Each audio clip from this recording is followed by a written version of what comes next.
келе жатыр. О, деп ойлағам ғой. Менен оңайлықпен құтылмас. Жердің құртындай болып алып, дікіңдеуін қараш. Ол не? Сәл солға қарай.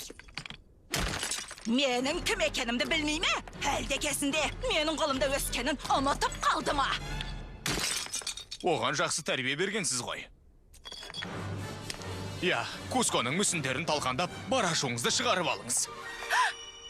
Дұрыс айтасың. Мен Кусконың көзін құртам. Өзім бе, әлде мүсінім бе? Әрине Кусконың өзін. Біз үшін бұл тамаша мүмкіндік қой. Біз Кусконың көзін құртамыз. Оның мұрагері жоқ. Таққа өзім отырып бүкіл патшалықты басқаратын болам. Тамаша. Ол сізді орныңыздан алып тастаған жоқ па? Оны үшеумізде басқа ешкім естіген жоқ қой. Дереу үшінші адамнан құтылу керек. Сосын екеуміз ғана білетін боламыз ғой. Зертханаға кеттік. Инкрепті бас, Кронк.